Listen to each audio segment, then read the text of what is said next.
నమస్కారం. మనం క్రిందటి ఎపిసోడ్లో దుర్యోధనుడి ఆజ్ఞ మేరకు దుశ్శాసనుడు ద్రౌపదిని జుట్టు పట్టుకుని ఈడ్చుకుంటూ సభా మధ్యంలోకి తీసుకొస్తాడు. సభనుద్దేశించి ద్రౌపది, ధర్మరాజు ముందుగా తానోడి నన్నోడి తానోడినా అని అడిగిన ప్రశ్నకు భీష్ముడు తటస్థంగా సమాధానం చెప్తాడు.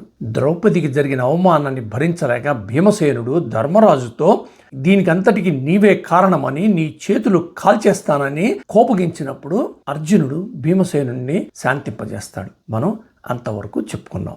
అణచివేసుకున్న ఆగ్రహంతో కుమిలి కుమిలి దుఃఖిస్తున్న పాండవులను దుశ్శాసనుడు ప్రతి క్షణం వేధించి అవమానిస్తున్న ద్రౌపదిని చూసి సభా మధ్యంలోంచి కౌరవ 100 కుమారులో ఒకడైన వికర్ణుడు లేచి నిలబడి సభను ఉద్దేశిస్తూ, మహనీయులారా, ద్రౌపది అడిగిన ప్రశ్నకు మీరందరూ నిష్పాక్ష బుద్ధితో ఆలోచించి సరైన సమాధానం ఇవ్వాల్సిందిగా ప్రార్థిస్తున్నాను. ముందు వెనుకలు ఆలోచించకుండా చేస్తున్న ఈ దురన్యాయ పర్యవసానం ఘోర నరకంగా పరిణమిస్తుందని హెచ్చరిస్తున్నాను. మహాధర్మవేత్త విదురుడు, మహామహితాత్ములైన భీష్మ, ద్రోణ, కృపాచార్యులు పాంచాలీదేవి అడిగిన ప్రశ్నకు ఏ విధంగా కూడా సమాధానం ఇయ్యక తటస్థంగా మౌనం పాటించడం ధర్మం కాదు. వారే కాకుండా మిగిలిన మహాత్ములు కూడా మౌనంగా ఉండిపోతున్నారు. పక్షపాత బుద్ధితో ఆలోచించకుండా ద్రౌపది అడిగిన ప్రశ్నకు సరియైన సమాధానం ఇచ్చి ధర్మాన్ని నిర్ణయించవలసిందిగా వేడుకుంటాడు. సభలో ఒక్కరు కూడా మాట్లాడకుండా మౌనంగా ఉండిపోతున్నారు. వికర్ణుడు పదే పదే హెచ్చరిస్తున్నాడు. ఒక్కరు కూడా సమాధానం చెప్పలేరా అంటూ. సరే, నేనే ఈ ప్రశ్నకు నా అభిప్రాయాన్ని చెప్తాను, వినండి. సభాసదులారా, వేట, జూదము, మద్యపానము, విపరీతమైన కామాసక్తి 4 మహావ్యసనాలని ధర్మవేత్తలు అనుశాసిస్తున్నారు.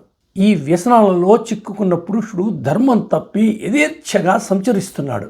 ఆ వ్యక్తి చేసే ఏ అధర్మ కృత్యమైనా న్యాయమని ఎవరు అంగీకరించరు. జూదకారులందరూ గుమిగూడి ధర్మరాజును జూదమాడవలసిందిగా ప్రేరేపించారు.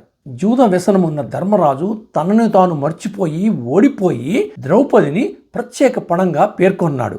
అయితే పాంచాలి పాండవులందరికీ భార్య, ఒక్క ధర్మరాజుకు మాత్రమే కాదు.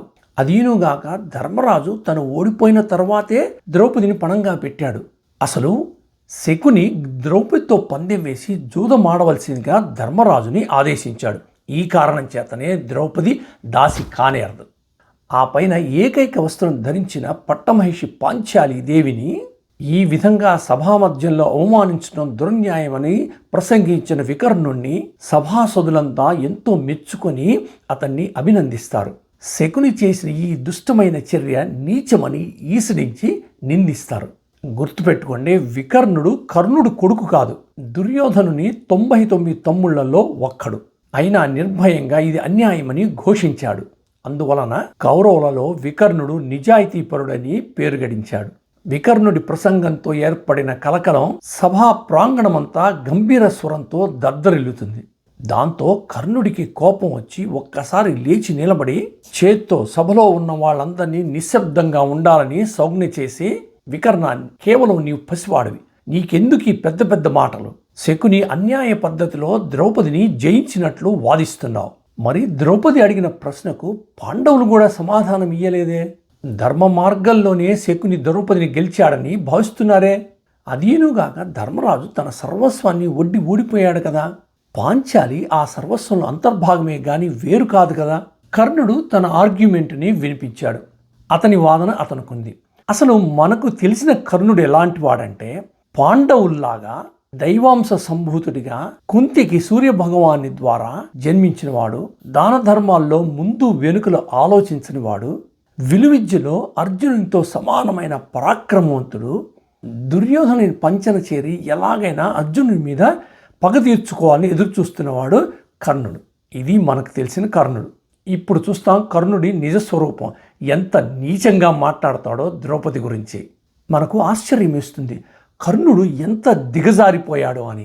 వికర్ణ, ఏకైక వస్త్రం ధరించిన ద్రౌపది సభామధ్యంలోకి రాకూడదని అధిక్షేపిస్తున్నావు. దైవ నిర్ణయం ప్రకారం భార్యకు ఒక్కడే భర్త, కానీ ద్రౌపదికి అనేక మంది భర్తలున్నారు.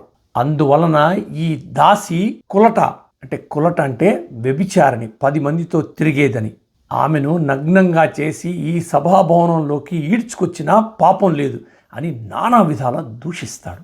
ఇప్పటిదాకా మనం కర్ణుడు మహావీరుడని మహాదానశీలి అని అనుకున్నాం, కానీ ఇంతటి దుష్టుడని ఇప్పుడే తెలిసింది. కర్ణుడిలా సభలో ప్రసంగిస్తుంటే అక్కడ కౌరవ వృద్ధులున్నారు, కౌరవ రాజబంధువులున్నారు, ధృతరాష్ట్రుడు వింటూనే ఉన్నాడు. పాండవులు ఆల్రెడీ దుఃఖంతో అవమానాన్ని భరిస్తూ కుంచుకుపోతున్నారు. సభాసదులందరూ విని నిశ్చేష్టులైపోతారు. కానీ దుర్యోధనుడికి కర్ణుడి మాటలతో ఎంతో ఆనందంగా ఉంది. దుశ్శాసనుడిని పిలిచి ద్రౌపదికి పాండవులకు బట్టలు ఉడదీయమని ఆదేశిస్తాడు. దుశ్శాసనుడు పాండవుల దగ్గరికి వస్తుంటే పాండవులు ముందుగానే తమ ఉత్తరీయాలన్నింటినీ తీసి నేల మీద జారవిడుస్తారు. అప్పుడు దుశ్శాసనుడు ద్రౌపది దగ్గరికి వెళ్ళి ఆమె కట్టుకున్న ఏకవస్త్రాన్ని లాగుతూ వస్త్రాపరణానికి ఉపక్రమిస్తాడు. అప్పుడు ద్రౌపది దీనంగా శ్రీకృష్ణుని ప్రార్థిస్తుంది. శ్రీకృష్ణ, దిక్కులేని దీనురాలైపోయాను, కౌరవుల దురన్యాయంలో పడి మునిగిపోతున్నాను. ఇక నీవే తప్ప నన్ను కాపాడేవారెవరున్నారు? నేనిలా దుఃఖసాగరంలో ఉంటే నీకు తెలియటం లేదా? ఈ దుర్మార్గుల పాల్పడి నశిస్తున్న నా మొరాలకించి రక్షించవా అని దీనంగా వేడుకుంటుంది. దుశ్శాసనుడు ద్రౌపది చీరను బలవంతంగా బలాత్కారంగా లాగుతున్నాడు. కానీ ఇంకొక చీర ద్రౌపది శరీరం మీద ఆవిర్భవించింది. కానీ దుశ్శాసనుడు పట్టు విడవకుండా ఆ చీరను కూడా లాగుతున్నాడు. కానీ ద్రౌపది శరీరం మీదకి ఇంకొక చీర వచ్చింది. ఆ చీరను కూడా దుశ్శాసనుడు లాగుతున్నాడు. ఆ తర్వాత ఇంకొక చీర వచ్చింది. అలా ద్రౌపది శరీరం మీద చీరలు వస్తూనే ఉన్నాయి. దుశ్శాసనుడు లాగుతూనే ఉన్నాడు. అలా క్రమక్రమంగా దుశ్శాసనుడు లాగిన చీరలతో అక్కడ ఒక చిన్న కొండలాగా ఏర్పడింది. సభాసదులంతా ఆ మహాద్భుతాన్ని తిలకించి ద్రౌపది సచ్చీలతను ప్రశంసించి ఆమెను పరిపరి విధాలా ప్రశంసిస్తారు. దుశ్శాసనుడు చేస్తున్న ఈ వస్త్రాపరణాన్ని చూసి చీచి అని సభాసదులందరూ నిందించి ఈసడిస్తారు. దుశ్శాసనుడు చీరలు లాగి లాగి అలసిపోయి అర్థం కాక తన ప్రయత్నం విఫలమైందని గ్రహించి నిశ్చేష్టుడై అలా నిలబడిపోతాడు.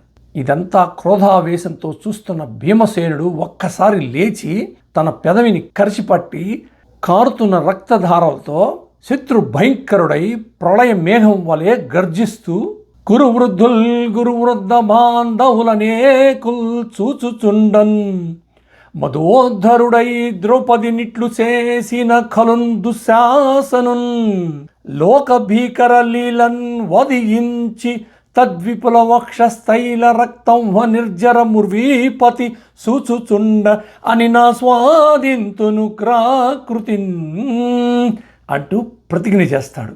ఈ పద్యానికి అర్థం గురువృద్ధ బాంధవులనేకుల్ చూచుచుండన్ అంటే ఈ మహాసభలో ఇంతమంది కురువృద్ధ బాంధవులు చూస్తుండగా మధోద్ధరుడై ద్రౌపది నిట్లు చేసిన కలున్ దుశ్శాసనున్ మదించిన గర్వంతో ద్రౌపది నిట్ల అవమానించిన దుష్టాత్ముడు దుశ్శాసనుణ్ణి లోక భీకర లీలన్ వదియించి తద్విపుల వక్షస్థైల రక్తం నిర్జర ముర్వీపతి సూచుచుండ అని నా స్వాదింతును క్రాకృతిన్ మా ముందే ద్రౌపదిని వస్త్రాపరణం చేయమని ఆజ్ఞాపించాడే ఆ దుర్యోధనుడు చూస్తుండగా లోకమంతా భయపడేటట్లు హడిలిపోయేటట్లు దుశ్శాసనుని సంహరించి కొండ వంటి అతని వక్షస్థలాన్ని బద్దలు కొట్టి వేడివేడి రక్తాన్ని దోసిలితో అమృతం త్రాగినట్లు త్రాగి ఉగ్ర రూపంతో ఆస్వాదిస్తాం. ఈ ప్రతిజ్ఞ చెల్లించకపోయినడలా నాకిక పితృపితామహుల పుణ్యలోకాలేవి లభించవుగాక. ఇప్పుడు చూపెడుతున్నాడు పాండవుల పౌరుషాన్ని దుశ్శాసనుడికి దుర్యోధనుడికి. ఈ సభాపర్వంలో మాయాజూదంలో నన్నయ్య భట్టారకుడు భీముని ప్రతిజ్ఞలను 2 పద్యాలుగా అమోఘంగా రచించాడు. ఒకటి దుశ్శాసనుడి మీద, ఒకటి దుర్యోధనుడి మీద. ఈ పద్యాలు ఎంతో ప్రాచుర్యమయ్యాయి. భీముని ఘోర శపథం విని సభాసదులందరూ ద్రౌపది అడిగిన ప్రశ్నకు సరియైన సమాధానం చెప్పటంలో భీష్మ ద్రోణాది కురువృద్ధులు ఉపేక్షించారే, ఇంతకన్నా దురన్యాయం ఉందా అంటూ ధృతరాష్ట్రునితో సహా కురువృద్ధులందరినీ పరిపరి విధాలా దూషిస్తారు. సభంతా కలకలంగా మారింది. అప్పుడు విదురుడు లేచి నిలబడి చేతులెత్తి సభాసదులందరినీ ఉద్దేశిస్తూ, సభాసదులారా, ద్రౌపది అడిగిన ప్రశ్నకు ఎవ్వరూ సమాధానం ఇయ్యలేదు. ఈ సాధ్వీమణి దిక్కులేని దీనురాలుగా ఆక్రోశిస్తున్నది. ఇది ధర్మ పద్ధతి కాదు. చిన్నవాడైన వికర్ణుడు దేవగురు బృహస్పతి వలె ధర్మ మార్గాన్ని నిశ్చయించి ఉన్నాడు. దీన్ని సభాస్థులందరూ అంగీకరించి శిరసాహించవలసిన ఉత్తమ పద్ధతి. ధర్మ సందేహం తీర్చమని ప్రార్థించిన ఎడల ధర్మజ్ఞులు అలా విని ఉపేక్షించరాదు. అలా మౌనంగా ఉన్నవారికి పాప ఫలితంలో సగభాగం చుట్టుకుంటుందని ఉత్తమ మునీశ్వరులు ఆనతిస్తున్నారు. ధర్మం తెలిసి ఉండి స్వార్థ బుద్ధితో, పక్షపాత బుద్ధితో చెప్పిన పాపాత్మలకు అసత్యమాడినంత పాపం చుట్టుకుంటుంది అంటూ ఒక ప్రాచీన గాథను చెప్తాడు. పూర్వకాలంలో ప్రహ్లాదుని కుమారుడు విరోచనుడు, అంగిరస మహాముని కుమారుడు సుధన్వుడు ఒకే సౌందర్యవతిని ప్రేమించి గుణాలలో నేనే గొప్పవాడినని తమలో తాము వాదించుకుంటూ న్యాయం కోసం ప్రహ్లాదుని దగ్గరికి వస్తారు.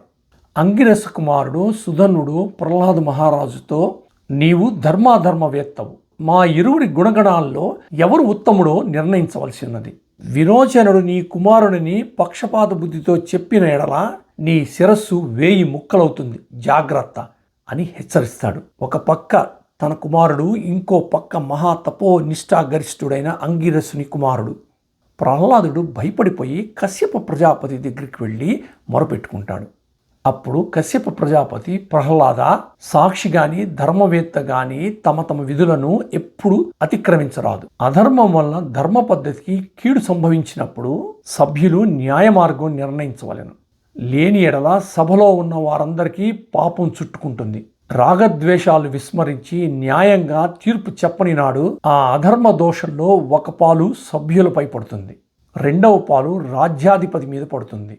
మిగిలిన దోషం సమస్తం ఆ అధర్మం చేసిన వాడి మీద పడుతుంది. కావున సక్రమ పద్ధతిలో ధర్మం నిర్ణయించిన ఎడల పాపం చేసిన వాడే ఆ పాపమంతా చుట్టుకుంటుంది. కనుక ధర్మ మార్గాన్ని ఎప్పుడు అతిక్రమించరాదు.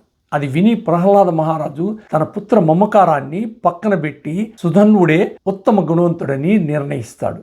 సుధన్వుడు ప్రహ్లాదుని సత్యనిష్టకెంతో ఆనందిస్తాడు. విదురుడు ఇదంతా చెప్పి, సభాసదులారా, కనుక మీరందరూ ద్రౌపది అడిగిన ప్రశ్నకు పాక్ష బుద్ధితో నిర్ణయించవలనని కోరతాడు. ఇక మనం నెక్స్ట్ ఎపిసోడ్లో అలా ద్రౌపది కూలబడిపోయి తాను దాసినో కాదో నిర్ణయించమని కోరినప్పుడు భీష్ముడు అది చెప్పగల సమర్థుడు ధర్మరాజు మాత్రమే అని చెప్తాడు. కర్ణుడు ద్రౌపదిని ఇంకా నీచంగా మాట్లాడినప్పుడు దుర్యోధనుడు ద్రౌపదిని వచ్చి తన తొడ మీద కూర్చోమని సంజ్ఞ చేస్తాడు. భీమసేనుడు రెండవ ప్రతిజ్ఞ చేస్తాడు, దుర్యోధనుని తొడలు విరగ్గొడతానని. ఇవన్నీ ఇంకా మనం నెక్స్ట్ ఎపిసోడ్లో విన్నాం. అంతవరకు సెలవు.